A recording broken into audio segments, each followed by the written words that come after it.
헌용사가 되라는 제목으로 기도원 사사 기도원에 대한 말씀을 통해서 우리에게 주시는 하나님의 말씀을 받기를 원합니다. 오늘 우리가 읽은 말씀에 하나님께서 기도원을 부르시는 장면입니다. 이때는 미디안이라고 하는 나라가 이스라엘을 지배하고 있었답니다. 하나님만 사랑하고 하나님만 섬겨야 할 이스라엘이 하나님을 버리고 이방 우상을 섬기자 하나님은 이스라엘을 7년 동안 미디안의 손에 넘겨주셨습니다. 미디안의 손에 넘겨진 7년이라는 세월은 이스라엘에게는 너무나 참혹한 시간들이었습니다. 오늘 읽지 않았습니다만 3절 이하에 보면은 미디안은 이스라엘이 농사를 짓도록 그냥 놔두지도 않았습니다. 이스라엘이 씨를 뿌리고 파종할 때면은 미디안이 아말렉과 동방 사람들과 함께 와서 이스라엘을 치러 올라왔습니다. 5절에 이렇게 올라온 미디안을 이렇게 설명합니다. 그들이 짐승과 장막을 가지고 올라와 메뚜기 떼같이 많이 들어오니 그 사람과 낙타가 무수함이라 그들이 그 땅에 들어와 멸하려 하니. 이 말씀을 보면 우리는 머릿속에 이런 한 그림을 그려볼 수 있습니다. 그들 중에 대장격인 사람이 낙타 등에 앉아서 진두지휘를 하고 진격명령을 내립니다. 그러면 낙타떼가 엄청난 모래바람을 일으키며 이스라엘 마을로 진격해 들어옵니다. 급에 질린 이스라엘 백성들은 들에서 일을 하다 말고 비명을 지르며 도망합니다. 하지만 낙타의 빠른 발을 피할 수 없고 결국 낙타 발굽에 수없는 양들이 짓밟혀서 죽어갑니다. 그 뒤에 짐승, 양과 소떼를 몰고 뒤따르는 수십만 메뚜기 떼 같은 미디안 족속들이 대이동을 시작합니다. 추수된 곡식들은 낙타 등에 실려지고 아직 익지 않은 곡식과 야채들은 짐승들이 다 뜯어먹고 짓밟아 한순간에 한 마을이 초토화되고 맙니다. 이것이 하루 이틀도 아니고 무려 7년이나 계속되었습니다. 미디안의 그 횡포를 견디지 못한 이스라엘 백성들은 산에 들어가서 굴을 파고 숨어 살아야 했습니다. 양도 소도 나귀도 다 빼앗겼습니다. 농사를 지어 놓으면 와서 다 약탈해 갑니다. 수확을 하기도 전에 씨를 뿌리고 이제 겨우 싹이 나면 짐승을 데리고 올라와서 다 뜯어먹게 합니다. 이런 상황에서 이스라엘이 도무지 살 수가 없었지요. 이스라엘의 궁핍함이 너무 심하였습니다. 여러분 왜 이랬을까요? 미디안이 왜 이렇게 이스라엘을 살 수도 없을 정도로 핍박을 했을까요? 곡식은 곡식대로 다 뺏어가고 거기다 겨우 씨를 뿌려놓으면 싹도 자라기 전에 다 뜯어먹게 하고 왜 이렇게 했을까요? 이스라엘 백성들이 가나안 땅에서 사라지라는 것입니다.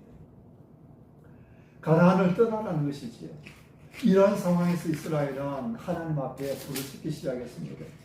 이곳저곳에서 기도하는 소리가 들려옵니다.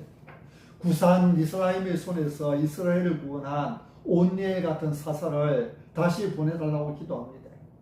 그 후 에글론을 단칼에 죽인 왼손잡이 에홉 같은 사사를 보내달라고 기도합니다.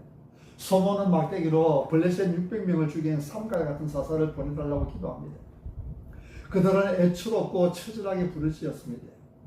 여러분 하나님은 이렇게 부르짖는 기도를 외면하지 않으십니다. 우리에게도 궁핍함이 있습니까? 여러분에게 남모르는 눈물이 있습니까? 하나님 앞에 엎드려 부르짖기 바랍니다. 여러분의 가정의 문제를 해결해 달라고 애절하게 부르짖어 주십시오. 사업 문제, 경제 문제 해결해 달라고 눈물로 부르짖어 주십시오. 건강 문제 아니면 심리적인, 정신적인 여러 문제들 해결해 달라고 부르짖어 기도하십시오. 하나님은 우리의 부르짖음을 외면하지 않으십니다. 우리가 부르짖어 기도할 때에 하나님은 찾아주십니다. 이스라엘에 부르짖는 그 애절한 기도를 들으신 하나님은 이스라엘을 구원하기 위해서 기도원이라고 하는 사람을 사사로 세우시지요. 그래서 오늘 함께 읽은 말씀은 여호와의 사자가 기도원을 찾아와서 기도원을 부르시는 장면입니다. 기도원은 포도주를 만드는 포도주 틀에 앉아 있었습니다. 포도주 틀에 앉아서 뭐 했냐고요? 그는 포도주 틀에서 포도주를 만들고 있었던 것이 아닙니다. 그는 포도주 틀에 숨어서 밀을 타작하고 있었습니다. 아마 겨우 농사에 성공한 밀이 조금 있었겠지요. 그 밀을 미디안 사람들에게 들키지 않으려고 포도주 틀에 숨어서 타작을 하고 있는 것입니다. 탈곡기로 타작을 하는 건 아닙니다. 콤바인으로 타작하는 건 아닙니다. 도리깨로 타작을 하는 것도 아닙니다. 그러다 미디안 사람들에게 들키면 또 다 빼앗기고 자기도 죽도록 치료곤을 당할 테니까요. 그래서 포도주 틀에 숨어서 밀을 한 줍씩 들고는 그냥 훑고 있는 것입니다. 미디안 사람들에게 들키지 않기 위해서 얼마나 조심을 하면서 이 일을 하고 있는지 모릅니다. 어디서 조금만 바스락거리는 소리가 나도 아마 귀를 곤두세우고 바짝 긴장을 했을 것입니다. 온 신경이 곤두섰을 것입니다. 좀 타작은 타작마당에서 하는 것이지요. 근데 그렇게 하지 못하고 조그마한 포도주 틀에 들어가서 웅크리고 앉아 밀이삭을 훑고 있으니 이 얼마나 비참하고 어이없는 꼴입니까? 이 얼마나 초라한 모습입니까? 근데 그곳에 여호와의 사자가 나타났습니다. 이런 초라한 기도원에게 하나님의 사자가 나타났습니다. 구약 성경에 나타난 하나님의 사자는 천사라기보다는 예수님께서 사람의 모습으로 찾아오신 것으로 그렇게 보면 됩니다. 예수님께서 지금 기도원을 찾아오신 것입니다. 초라하고 처량한 모습으로 밀이삭을 훑고 있는 기도. 참 스스로 봐도 한심하고 못나게 느껴졌을 그 기도. 이 기도원에게 하나님께서 찾아오신 것입니다. 하나님은 기도원에게 말씀하셨습니다. 큰 용사여 여호와께서 너와 함께 계시도다. 큰 용사여 여호와께서 너와 함께 계시도다. 하나님은 기도원을 뭐라고 불렀습니까? 큰 용사라고 부르고 계십니다. 큰 용사여. 그리고 14절에 하나님은 기도원을 향하여 말씀합니다. 너는 가서 너의 힘으로 이스라엘을 미디안의 손에서 구원하라. 이렇게 말씀합니다. 여러분, 왜 하나님은 기도원을 향하여 큰 용사라고 부르시는 것입니까? 지금 기도원이 하나님을 만나는 이 순간에 기도원이 얼마나 초라한 모습을 하고 있습니까? 그는 도둑고양이처럼 혼자 숨어서 밀타작을 하고 있습니다. 어디서 도둑질 해온 것도 아닌데 누구에게 안 들키려고 숨어서 몰래 밀이삭을 훑고 있는 것입니다. 군대 갔다 오신 남자들은 대부분 이런 추억 하나쯤 가지고 있습니다. 이등병 시절에 화장실에 몰래 숨어서 초코파이 먹던 그런 추억입니다. 낮에 몰래 숨겨두었다가 남들 다 자는 밤에 일어나서 화장실에 들어가서 문 걸어 잠그고 숨어서 몰래 그거 뜯어먹는 것입니다. 혼자 밖에서 발자국 소리라도 나면은 숨죽여 가면서 먹는 것이지요. 기도원이 지금 그와 같은 심정으로 밀타작을 하고 있는 것입니다. 바짝 긴장해서 조심해서 밀이삭을 훑으면서 그런 자신의 모습을 바라볼 때에 얼마나 한심하고 얼마나 비참하게 느껴졌겠습니까? 자신이 얼마나 초라하게 생각되었겠습니까? 근데 이런 기도원에게 하나님께서 찾아오셔서 큰 용사여 그렇게 부르고 계십니다. 여러분, 지금 기도원의 모습이 큰 용사 같습니까? 사람들에게 들킬까 노심초사하면서 포도주 덕털 그 항아리 속에 웅크리고 앉아서 밀이삭을 하나하나 훑고 있는 그 기도원의 모습이 큰 용사 같습니까? 근데 왜 하나님은 기도원을 향해서 큰 용사라고 부르십니까? 큰 용사에 부르는 이 말은 기도원을 놀리는 말이 아닙니다. 포도주 틀에서 밀타작을 하고 있는 기도원을 비꼬는 말이 아닙니다. 기도원을 약 올리기 위해서 부르시는 그런 이름도 아닙니다. 하나님께서 기도원을 정말 큰 용사로 쓰시겠다는 것이지. 큰 용사에 부를 때에 그를 놀리는 것도 아니고 비꼬는 것도 아니고 그를 무시하는 것도 아니고 내가 너를 큰 용사로 쓰겠다 하나님께서 말씀하고 있는 것입니다. 하나님 기도원에게 네가 가서 이스라엘을 구원하라고 말씀합니다. 네가 가서 내 백성을 네 힘으로 구원하라고 말씀합니다. 너의 그 힘으로 미디안의 손에서 이스라엘을 구원하라고 말씀합니다. 기도원을 놀리는 말이 아니라 기도원이 정말로 큰 용사라는 것이지요. 여러분, 기도원이 큰 칼을 휘두르며 훈련하고 있을 때에 수련하고 있을 때에 하나님께서 큰 용사여 이렇게 불러주셨다면 얼마나 폼이 났겠습니까? 그리고 훑게 들고 포도주털 항아리 속에 들어가 밀이삭을 훑고 있는 그것도 바짝 졸아서 긴장해서 밀리삭을 훑고 있는 그 기도원에게 큰 용서의 하니 얼마나 기도원이 창피했겠습니까? 얼마나 자기 꼬라스니가 우스웠겠습니까? 하나님의 사자 앞에서, 큰 용사여 부르시는 하나님의 사자 앞에서 아마 지구멍이라도 파고 들어가고 싶었을 것입니다. 큰 용사의 이 말씀은 듣기 좋으라고 하는 말이 아닙니다. 하나님께서 지금 기도원을 큰 용사로 쓰시겠다는 것입니다. 기도원 같은 자를 들어서 큰 일을 이루시겠다는 것이죠. 사랑하는 성도 여러분, 오늘 여러분을 향하여 큰 용사여 부르시는 하나님의 음성을 들으시기를 바랍니다. 하나님 우리를 큰 용사라고 부르십니다. 우리를 큰 용사가 되게 하십니다. 여러분 모두가 큰 용사입니다. 목사님, 저는 가진 것도 없는데요. 제가 무슨 큰 용사입니까? 저는 늙어서 힘도 없는데요. 제가 무슨 큰 용사가 될 수 있습니까? 저는 기도도 잘 하지 못하는데요. 근데 여러분은 큰 용사입니다. 큰 용사는 돈이 많은 사람이 큰 용사 아닙니다. 대통령이나 장군이나 큰 권력을 가진 사람이 큰 용사가 아닙니다.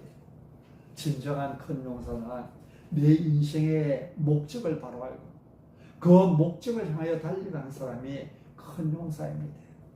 내 직업이 무엇이냐는 중요하지 않습니다. 내가 공부를 얼마나 잘하느냐 못하느냐 중요하지 않습니다. 가슴에 금배지 달고 목에 힘주고 다니는 사람들 중에도 졸부가 많습니다. 반대로 날마다 손에 흙 묻히고 기름 묻히고 사는 사람들 중에도 큰 용사가 많을 수 있습니다. 전교 1등해도 졸부일 수 있고 전교 꼴찌해도 큰 용사일 수 있습니다. 큰 타작마당에서 도래깨질을 하고 있어도 형편없는 졸부일 수 있고 항아리 속에 숨어서 부식갱이로 미리삭을 틀고 있어도 큰 용사일 수 있습니다. 큰 용사는 하나님께서 나를 이 땅에 보내신 목적이 무엇인 줄 알고 하나님께서 내게 주신 사명이 무엇인 줄 알고 그 목적에 붙들려 살고 그 사명에 붙들려 사는 사람입니다. 여러분 어디에서 무엇을 하시든지 큰 용사가 되시기 바랍니다. 아멘. 내가 사업에 성공하든 사업에 실패하든 내가 많은 돈을 벌어서 부자가 되었든 아니면은 하루 먹기 살기도 걱정될 정도로 가난하게 살든 내가 건강하든 약하든 어떤 상황에 있든지 하나님께서 나를 보실 때에 하나님께서 주신 그 사명과 목적에 붙들린 바된 큰 용사로 살아야 하는 우리 모두가 될 수 있기를 바랍니다. 아멘. 하나님을 기쁘시게 가지고 하나님을 기뻐하며 사는 것이 내 인생의 최고 목적인 줄 알고 예배에 성공하는 그 사람이 큰 용사입니다. 이 땅에 하나님 나라를 세우고 확장시키는 일을 위하여서 기도하고 헌신하고 달려가는 그 사람이 큰 용사입니다. 여러분이 이 세상의 복음화를 위하여 기도하고 이 땅의 모든 악한 일들, 마귀의 일들, 어둠의 일들을 멸하고 예수 그리스도 이름이 높이 서는 그날을 소망하며 달려갈 때에 우리는 모두가 하나님의 큰 용사들입니다. 하나님께서 기도원에게 네가 가서 이스라엘을 미디안의 손에서 구원하라 했을 때에 여러분 기도원은 어떻게 했습니까? 15절에 하나님의 부르심에 대한 기도원의 대답이 나옵니다. 우리 15절 말씀을 같이 한번 읽으시겠습니다. 15절 같이 시작. 그러나 기도원이 그에게 대답하되 오 주여 내가 무엇으로 이스라엘을 구원하리이까? 보소서 나의 집은 므낫세 중에 극히 약하고 나는 내 아버지 집에서 가장 작은 자이다 하니. 하나님은 기도원을 큰 용사라고 부르십니다. 그런데 기도원은 아무리 봐도 자기가 큰 용사가 아니었습니다. 미디안이 두려워서 항아리에 숨어서 타작하고 있는 자신을 어떻게 큰 용사라 할 수 있겠습니까? 큰 용사란 말을 듣기에는 자신 너무 부끄럽고 초라한 것이지요. 이런 믿음이 있으면 하나님이 보이지만 믿음이 없으면 하나님이 보이지 않습니다. 기도원은 큰 용사라고 부르시는 하나님을 보지 못하고 연약하고 초라한 자기 자신만을 보았습니다. 그래서 대답합니다. 오 주여 내가 무엇으로 이스라엘을 구원하리까? 내가 어떻게 저 강대한 미디안의 손에서 이스라엘을 구원할 수 있겠습니까? 하는 것이지. 나는 그만한 힘도 능력도 없다는 것입니다. 계속해서 기도원이 말합니다. 보소서 나의 집은 므낫세 중에 가장 약하고 나는 내 아버지 집에서 가장 작은 자리이다. 이스라엘의 12지파 중에 므낫세는 가장 약한 지파 중에 하나이고, 거기다가 기드온의 집은 그 약한 므낫세 중에서도 가장 약하다는 것입니다. 또 기드온 자신이 자기 집에서 차지하는 비중을 보면 그 비중 역시 나는 내 아버지 집에서 가장 작은 자라 이렇게 하고 있습니다. 힘이 없다는 것이지요. 힘이 없다는 것입니다. 그래서 미디안과 싸우려면 군사를 모집해야 하는데, 군사를 모집하려면 뭔가 든든한 배경이 있어야지 기드온에게는 그런 것이 전혀 없다는 것입니다. 저 미디안과 나가서 싸울 사람 다 요요 붙으라 한다고 해서 기드온에게 사람들이 몰려올 그런 존재가 되지 못한다는 것입니다. 우선 기드온 자신이 자기 집에서 가장 작은 자인데 아버지에게 가서 아버지, 내가 이제부터 미디안을 대항해서 싸우겠습니다 하면은 그 아버지가 뭐라고 말하겠느냐는 것이지요. 또 아버지가 허락하고 협조해 준다고 해도 므낫세 지파에서 가장 약한 집안인 기드온 가문이 어떻게 다른 가문들을 설득해서 군사를 모집할 수 있겠느냐는 것입니다. 그러면 안 된다는 것입니다. 큰 용사도 보고 나는 군대를 모집할 힘도 없다는 것입니다. 군대를 모집할 능력도 없다는 것입니다. 여러분, 믿음이 없으면 큰 용사가 될 수 없습니다. 제가 여러분에게 여러분 모두가 하나님께 쓰임받는 큰 용사가 되시기를 바랍니다 이야기했을 때 모두가 아멘이라고 화답하셨습니다. 사명에 붙들려 살고 하나님께서 주신 목적에 붙들려 사는 사람이 큰 용사입니다. 큰 용사가 되십시오가 할 때에 모두가 아멘이라고 이야기했습니다. 근데 우리가 아무리 아멘이라 할지라도 내가 어떻게 나 자신을 바라보면 큰 용사가 될 수 있겠습니까? 믿음이 없이는 큰 용사가 될 수 없습니다. 믿음이 없으면 하나님은 보이지 않고 무능한 내 모습만 보일 뿐입니다. 하나님은 나를 하나님 나라 큰 용사로 쓰고 싶어 하십니다. 그러고 우리는 나는 돈이 없어서 안 된다. 나는 못 배워서 안 된다. 나는 사교성이 없어서 안 된다. 나는 늙어서 안 된다. 나는 건강이 약해서 안 된다. 이런저런 핑계만 될 수 있습니다. 16절에 하나님은 다시 한번 기드온이 어떻게 큰 용사가 될 수 있는지를 말씀합니다. 우리 16절을 한번 더 같이 읽으시겠습니다. 시작.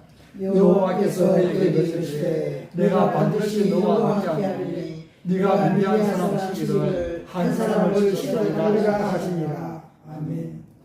내가 반드시 너와 함께하리니, 내가 반드시 너와 함께하리니, 너는 큰 용사다. 왜? 내가 너와 함께 하기 때문에, 하나님께서 함께 하시기 때문에 기드온이 큰 용사라는 것입니다. 기드온이 속한 지파, 므낫세 지파가 작은 지파라도 그 므낫세 지파 중에서도 기드온 집안이 내세울 것 없는 집안이라 할지라도, 또 그 기드온의 집 중에서도 기드온은 아버지의 아들들 중에 가장 작은 자, 가장 약한 자라 할지라도, 그러나 하나님께서 기드온과 함께 하시기 때문에 기드온이 큰 용사라는 것이죠. 여러분, 기드온은 그의 힘이 강해서 큰 용사가 되는 것이 아닙니다. 그가 능력이 많아서 큰 용사라 불리는 것이 아닙니다. 기드온 자신은 초라한 존재입니다. 항아리에 숨어서 밀타작하던 부끄럽고 연약한 존재입니다. 그런데 하나님께서 그와 함께 계시기 때문에 그가 큰 용사라 불리게 되는 것입니다. 내가 반드시 너와 함께 하리니. 사랑하는 성도 여러분, 여러분은 하나님 나라의 큰 용사로 쓰임 받을 수 있습니다. 아멘. 정차 천국에서 해와 같이 빛날 영적 거인으로 세워질 수 있습니다. 여러분이 잘나서 그런 건 아닙니다. 여러분이 똑똑해서 큰 용사가 되는 건 아닙니다. 우리가 많이 모여서 큰 교회라서 큰 용사가 되는 건 아닙니다. 그 이유는 오직 하나님께서 함께 계시기 때문에, 하나님께서 나와 함께 계시면 나는 천국에서 해와 같이 빛나게 될 것입니다. 하나님께서 우리 교회와 함께 계시면 우리 교회는 약하지만 그 가운데 온 세계에 영향을 미칠 수 있습니다. 우리가 오늘 그 일을 기도로 시작할 수 있습니다. 우리가 비록 연약하지만 세계 한 나라 한 나라 세계 지도를 펼쳐놓고 그 나라들을 위해서 기도할 때에 그곳에 나가 있는 선교사를 통해서 하나님께서 일하시기 시작할 것입니다. 우리가 천국에 들어가면 하나님은 우리의 그 작은 사역 하나를 너무나 크게 보아주실 것입니다. 하나님께서 함께 하시면 되는 것입니다. 하나님께서 함께 계시면 우리는 큰 용사가 될 수 있습니다. 하나님 나라를 위해 크게 쓰임받는 일꾼이 될 수 있습니다. 하나님 나라, 하나님의 교회에 부흥시키는 미랄로 쓰임받는 그런 우리가 될 수 있고 우리 가정이 될 수 있는 것이죠. 믿음으로 하나님을 바라보시기 바랍니다. 믿음의 사람은 여러분 두려워하지 않습니다. 믿음의 사람은 하나님의 약속의 말씀을 붙들고 살아갑니다. 하나님은 믿음의 사람에게 큰 용기를 주십니다. 하나님의 연약하고 힘없는 기도원에게 용기를 주십니다. 더 이상 포도주 틀에 숨어서 곡식을 불러 나약한 기도원으로 나누지 않습니다. 백성을 살릴 수 있는 담대함과 용기를 주십니다. 여러분이 믿음으로 일었을 때에 하나님은 여러분을 큰 용사로 붙들어 주실 것입니다. 어떤 아픔도 이길 수 있는 큰 용사가 되게 해주실 것입니다. 믿음으로 일었을 때에 마귀의 일을 이기고 승리하는 큰 용사가 되게 해 주실 것입니다. 큰 용사요, 큰 용사요. 하나님은 초라한 기도원이 믿음으로 일어서서 장차 미디안의 손에서 이스라엘을 구원할 큰 일을 할 것을 미리 보셨기 때문에 지금은 초라한 모습이지만 그러나 장차 기도원이 어떻게 쓰임받을지를 보셨기 때문에 큰 용사라고 불러주셨습니다. 예수님은 고기잡이를 하던 시몬이라는 젊은이를 부르셨습니다. 그리고 너를 반석이라 부르겠다, 너를 베드로라 부르겠다 말씀하셨습니다. 베드로는 배운 것이 많은 사람도 아니었습니다. 가진 것이 많은 사람도 아니었습니다. 어떤 정치적인 영향력이 있는 사람도 아니었습니다. 그렇지만 그의 헌신과 눈물과 땀과 피 흘림을 통해서 앞으로 교회에 엄청난 반석의 역할을 할 것을 우리 주님은 미리 보셨습니다. 그래서 그 이름을 반석이라고 불러주셨습니다. 그런 걸핏하면 넘어졌고 걸핏하면 변덕을 부렸습니다.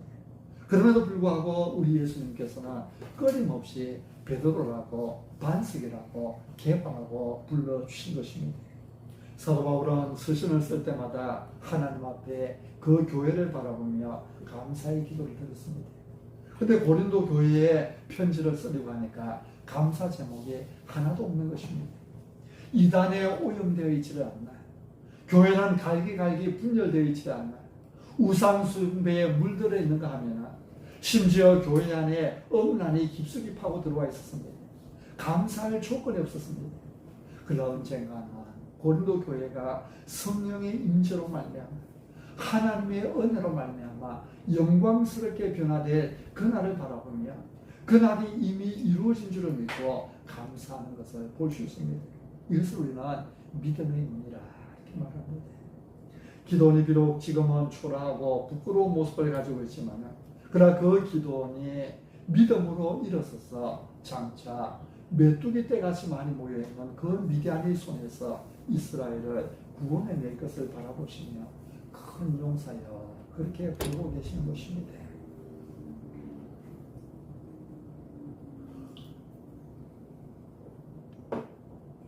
기도는 믿음으로 일어섰습니다. 내가 반드시 너와 함께하리라는 하나님의 그 약속의 말씀을 믿고 믿음으로 일어섰습니다. 하나님이 이런 기도를 통해서 300용사로 13만 5천 명의 미디안을 이기게 해주셨습니다. 하나님은 오늘 여러분에게도 큰 용사여 부르고 계십니다. 여러분이 큰 용사입니다. 잘나서 큰 힘이 있어서가 아니라 하나님께서 여러분과 함께 계시기 때문입니다. 우리가 내가 너와 함께하리라는 이 약속의 말씀을 붙들고 일었을 때에 하나님은 우리를 큰 용사로 붙들어 쓰실 것입니다. 여러분 하나님의 말씀을 붙들고 하나님을 여러분의 배경으로 삼으시길 바랍니다. 하나님을 여러분의 백으로 삼으시길 바랍니다. 백 없고 돈 없는 사람 세상에서 살 수 없다고 하지만 그러나 세상의 모든 백, 세상의 그 모든 돈들은 언젠가는 없어질 것입니다. 우리의 가장 든든한 백은 하나님이십니다. 기도는 약한 자였습니다. 초라한 자였습니다. 포도주 틀에 숨어있던 자였습니다. 그러나 하나님께서 그의 배경이 되었으니 그는 강한 자가 되었습니다. 큰 용사가 되었습니다. 영적 거인이 되었습니다. 기도는 전쟁 경험이 없었지요. 농사만 짓던 사람이었습니다. 근데 이런 기도원이 어떻게 큰 용사가 될 수 있었습니까? 적어도 큰 용사로 가면 무기를 잘 다루고 힘이 센 사람이어야 하지 않습니까? 지도력이 있고 용기가 있어야 큰 용사가 될 수 있는 것 아닙니까? 기도원은 큰 용사가 될 만한 아무런 조건도 갖추고 있지 못했습니다. 그런데 하나님은 그를 큰 용사로 부릅니다. 도대체 무엇으로 기도원이 큰 용사가 될 수 있었습니까? 혹시 기도원에게 숨겨둔 군사가 있었습니까? 무기를 살 수 있는 많은 돈이 있었습니까? 아무에게도 알려지지 않는 어떤 초능력이 기도원에게 있었습니까? 그래도 기도원은 큰 용사가 되었습니다. 내가 반드시 너와 함께 하리라는 하나님의 약속의 말씀을 붙들고 믿음으로 일었던 것이죠. 그리고 하나님을 자기의 배경으로, 자기의 백으로 삼았습니다. 예전에는 겁장이었습니다. 패배자였습니다. 그러나 하나님께서, 그가 하나님을 배경 삼으니까 하나님께서 나와 함께 계신다. 하나님께서 내 편이시다. 하나님을 자기 백으로 삼으니까 그가 일어납니다. 그리고 나팔을 붑니다. 그때 사람들이 모여들기 시작하죠. 나같이 약한 자가 군사를 모집하려고 나팔을 불면 한 사람이라도 모여오겠나 싶었는데 32,000명이나 되는 사람들이 모여왔습니다. 그들 다 돌려보내고 300명으로 나가 싸우죠. 그래서 미디안의 그 세력을 그 땅에서 몰아내고 이스라엘을 구원합니다. 7년 동안 가난과 궁핍으로 핍박받으며 살았던 그 이스라엘 백성들을 기도원이 구원해내는 것입니다. 여러분, 하나님을 배경 삼은 사람들에게는 반드시 승리가 주어집니다. 여러분의 배경이 하나님이 되시기를 축복합니다. 어떤 시련이 와도 두렵지 않습니다. 어떤 고난이 와도 무섭지 않습니다. 어떤 압박이 와도 겁나지 않습니다. 왜냐하면 하나님께서 지금 나의 배경이 되어주시기 때문에, 하나님께서 지금 나의 백이 되어주시기 때문에. 기도는 누구보다 약한 자였습니다. 초라한 자였습니다. 포도주 틀에서 숨어 살던 자였습니다. 그러나 하나님께서 그의 백이 되어주시니까 강한 자가 되었습니다. 영적 거인이 되었습니다. 사랑하는 여러분, 지금 여러분이 고민하고 두려워하는 이유는 하나님의 약속의 말씀을 붙잡지 못해서 아닙니까? 하나님을 배경 삼고 있지 못하기 때문에 아닙니까? 여러분의 삶에 하나님이 느껴지지 않기 때문에 아파하는 것이 아닙니까? 여러분이 하나님보다 환경을 배경 삼고, 물질을 백으로 삼고, 자녀를 백으로 삼고, 인간관계를 백으로 삼고 살고 있기 때문에 힘없는 사람으로 살고 있는 것 아닙니까? 여러분이 하나님을 배경 삼는 사람들이 되시기를 축복합니다. 하나님은 여러분과 함께 계십니다. 그 믿음으로 나아가야 됩니다. 하나님께서 우리의 배경이 되신다면 우리는 두려워할 이유가 없습니다. 영적 거인은 하나님을 배경 삼은 사람들입니다. 이 시간 하나님은 우리와 함께 계십니다. 내가 반드시 너와 함께 하리니 기도를 해주셨던 그 약속은 모든 하나님의 백성에게 주시는 약속의 말씀이고, 그리고 오늘 하나님을 우리의 아버지로 모시고 예수님을 구주로 모시고 살아가는 오늘 우리에게 주시는 동일한 말씀입니다. 하나님은 우리의 배경이 되셔서 우리를 영적 거인으로 부르고 계십니다. 우리 주님 다시 오실 때까지, 주님 다시 오시는 그날까지, 내가 주님 앞에 다시 서는 그날까지 내가 반드시 너와 함께 하리라. 하나님이 약속의 말씀을 붙들고 큰 용사로 하나님 나라 귀한 일감으로 하나님께서 내게 맡겨주신 그 사명과 목적을 능히 감당하며 살아가는 그런 주의 백성으로 쓰임받고 시험받는 우리 모두가 되실 수 있기를 바랍니다. 아멘.